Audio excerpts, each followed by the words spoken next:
Good afternoon, everybody. Good morning, good evening. This is Martin with Steadfast Warehousing and Orion Intermodal again here in Houston. And as you guys know, we run a trucking company here in Houston and a small warehouse that we're operating. We've been in business a few years, trying to get with the best of them. So these videos that I'm making, I just want to, help people. Whether it's good or bad, I don't know. I'm just hoping I'm helping people. And my wife hopes that we're helping people. And hopefully we can bring some value to you guys or whoever. So on this video, I want to talk about dispatch efficiency. I've been dispatching for roughly 17 years. There's people that are far better than I am. So I like to listen to people a lot and to see how they do things and how they would fix the problem. Because I feel that dispatchers and CSRs, for the most part, I believe that we're problem solvers. I don't think we're more, I think that there's a lot that goes on that people don't see on this side. Drivers right now are not making the money that they once were a few months ago or a year ago, 2 years ago, whatever. So how do we evenly, distribute the work when it's impossible sometimes? To be honest with you, you just got to do the best you can. Sometimes you're going to be able to make it up for the driver, sometimes you're not. That's just one of those things. And in the dispatch desk, you got good times and you got bad times. But I think every dispatcher already knows that. I don't think that's a surprise. Now, lately I've been getting a lot of calls from drivers. Hey, how come I'm not moving, and how come this driver is not on the yard and I am? I've only done 3 loads this week, 4 loads this week. And I've never seen this driver park. So, to be honest with you, it's hard to give everybody an explanation. I've always said it. Some guys have abilities that other guys don't. Some guys do things that other guys don't want to do. So how do you, evenly distribute work when there's drivers that they themselves cancel themselves out of loads because of their abilities, quite frankly. I'm not going to put a driver on an oversized load if I don't trust that the driver knows how to do an oversized load. As much money as he wants to make or as much money as he needs to make, there's still a safety issue to this. Yes, we're slow, and yes, we should cross-train, but we have to be careful. I like to train people a certain way, not just you need to make money here, go get the load and make some money. It's not, to me, it doesn't work like that. It's more, I like to be more hands-on with drivers when it comes to dispatching them on specific loads, especially when they're trying to make money. All right, so real quick, I know this is bad. I don't have the big funds like other big companies do, but I'll get there. Well, short and simple. Let's say our driver is here in this area, which is the common area in the Houston, area where people park.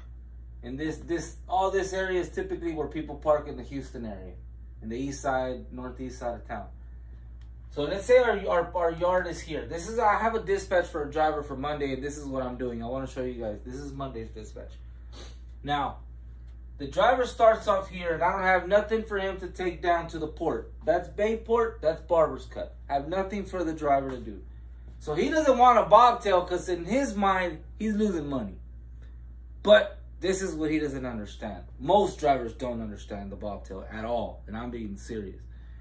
So let's say I'm a bobtail the driver. He's going to bobtail roughly, give or take, 2 to 3 times on what I'm going to do.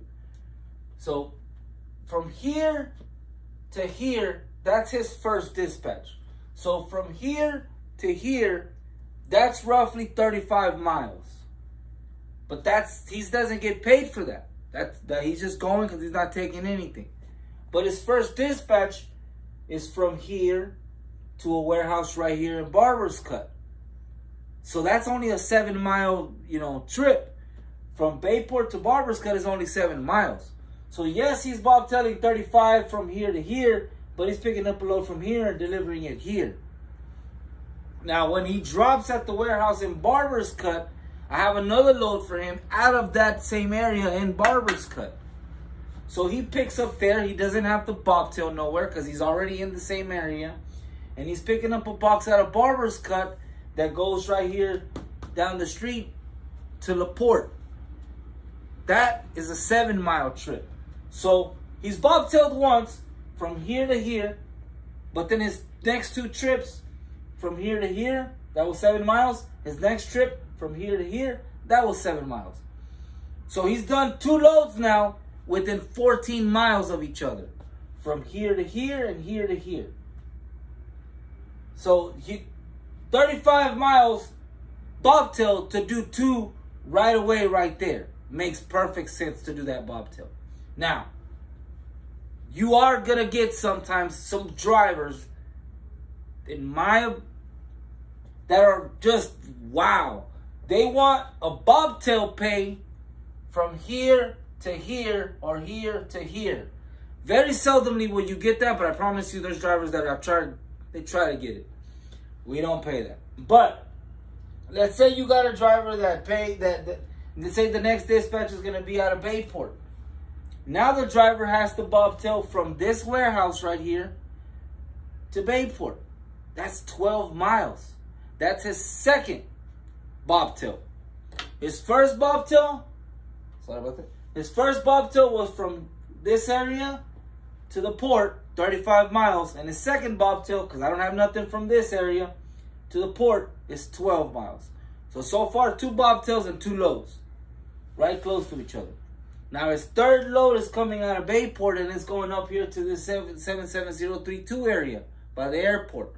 Now from Bayport to 77032, give or take 45 miles, give or take. So you got 1 bobtail from here to here and from here to here. And now from here, the driver's picking up a load to drop over here. That's 45 miles. Let's say that he's doing those 3 loads on Monday. There's nothing for him to come back with. Once he drops up here, there's nothing for him to come back with. And he's got to go back here to park. It's only a 10-mile difference from here to here. It's 10 miles. So all in all, from here to here, 35 miles. Here to here, 7 miles. Barber's Cut to the warehouse, 7 miles. The warehouse back to Bayport, 12 miles. Bayport to the up over here in this area, 45 miles. And then if there's nothing from here, we can send him to the yard. That's 10 miles. So if you've done this correctly, all in all, 3 bobtails at 116 miles. If you do a 6 miles to the gallon, it's about 19.3 gallons, 20 gallons of fuel for Monday, just Monday. That's roughly $38.67, $40 in fuel for the day. 3 bobtails, 116 miles, all of this. And the driver, the total pay will come out to be about $500 for the day on those 3 moves. So he's spending $40 on Monday in fuel to make $500. So let's say he spends the $40, he's still bringing home $450 that day. That's just on Monday. That's how I think you should be as a dispatcher. Try to mix and match the loads as best as possible if you can. If you can't, you can't. It is what it is. But to the drivers that don't understand bobtail, you can explain it to them sometimes until you're blue in the face. They still won't get it. Because a lot of times they think that from this bobtail to this place, they should get a load. So they're bobtailing for free from here to here. And they're like, nah, like, let's say you offer the load to the driver. Hey, I got, you know, for the first load, but you got a bobtail to the port. Nah, I'll wait for something to come up. Drivers legitimately they don't want a bobtail from here to here out of fear of losing $100. But they don't understand that this one bobtail is going to make them a $400 or $500 day. If we as a dispatcher, if we as a company plan the day accordingly, if we dispatch accordingly, if we know what we're doing on our side, if we know what chassis to use, what the ports are taking, what the ports are rejecting. I mean, you have to be on top of your game if you're going to be dispatching. These guys depend on us. We depend on them. If you do your job right in the office, they'll respect you more outside on the road. And vice versa. If you know what you're doing inside the office, drivers really can't lie to you. And they're going to do it, but you can catch them. You're not going to catch them all, but there's very few that when you explain this to them, when you explain this to a driver this way, he'll understand. But if you just say, here, driver, go get your dispatch, and you don't give him any explanation on what your plans are, you're flying him blind. He's trusting that what you're going to give him next is going to be okay. But if you just say, okay, I got these 3 loads for you, but you got to do this, you got to do this, you got to do this, you got to do that, you're going to be better off. You're going to be better off. And that goes with every driver. Try to do that with every driver.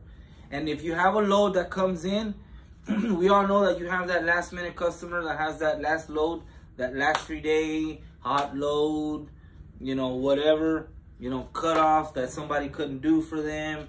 So you got to try to improvise and throw a driver in the mix of that. But if you have all of your drivers all planned out already, you're going to find a driver that you can make, you know, one of those surprise last minute loads for a customer. Like I said, it's not only about helping the drivers, but it's also about helping the customer. But this doesn't only help the driver. I promise you, this really does help the customer. But thank you guys for listening. That's just one small way of dispatching. And I can show you multiple ways of doing these 3 loads. You can do them differently, but that's, I think, one of the best ways. But thank you guys for listening. This is Martin with Steadfast. This is Houston. We transload here in this area. Thank you guys. This is Martin with Steadfast Warehousing and Ryder Moto, and we're here to help. I appreciate it. Bye.